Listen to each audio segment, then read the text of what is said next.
Hey guys, so today I'm going to make a video about my shopping addiction again, and these are going to be the top 2 things that have been the hardest to deal with while I am in attempting recovery for this addiction. I have a baby right here.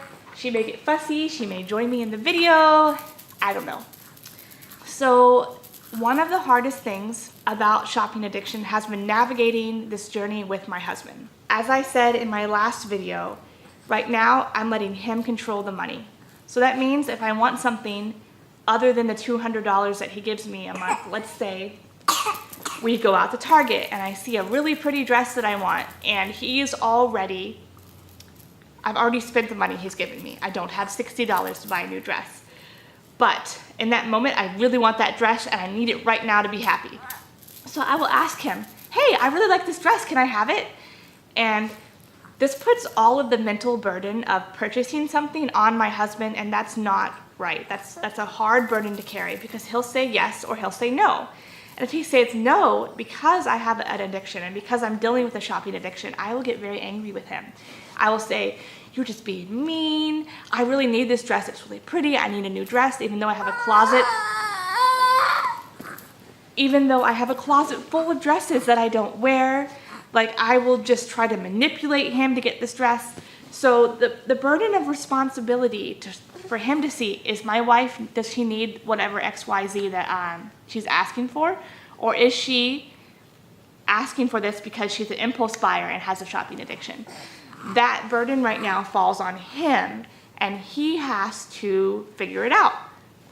And I'm becoming more and more aware of this, and I'm trying to buffer and create good boundaries between him and I. So for example, I'm telling him, you give me $200 a month to spend on myself and what I need, and if I ask for something extra, I should not ask.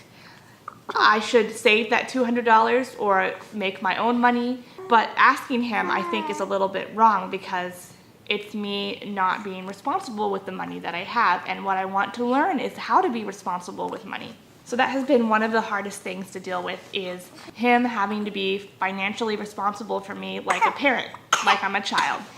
And because I do have an addiction, and I do manipulate, lie, steal, to further my addiction, he does kind of have to fill that role, at least while I'm in the first stages of recovery, but I hope not forever. I hope not forever.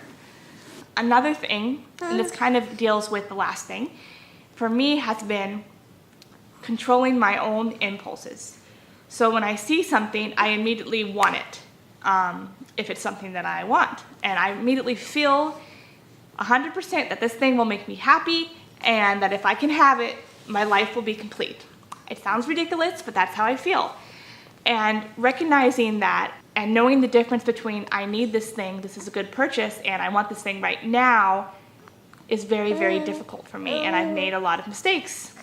Or thinking this is a feeling of me needing it, this is a good purchase, when it's not, when it's something that I don't need and don't want and won't use more than once. So as I said in my last video, I now make a list, and my list, I don't make splurge purchases anymore. I don't say, oh, I would use that and I'm gonna buy it. I write it down, and if it's still on my list in 3 months, then I might consider it if I have the money. And this has been the biggest thing to help me differentiate between my addiction voice and my sane, regular person shopping voice. Those have really been 2 of the hardest things that I've dealt with so far on this addiction recovery journey. You have a cough. Whew. So if you're struggling with addiction, shopping addiction, any kind of addiction, you may relate to these things, because I think everyone, whether it's drugs, alcohol, shopping, or collecting bunny rabbits, everyone eventually has to seek help for their addiction if they want to overcome it. Professional help, help from their husband, help from their mom and dad, friends, family, anything. You have at that point, when I came to that point after 2 years of struggling on my own and getting nowhere, like doing the cycle, I could be okay for a few weeks, but then I would do the cycle.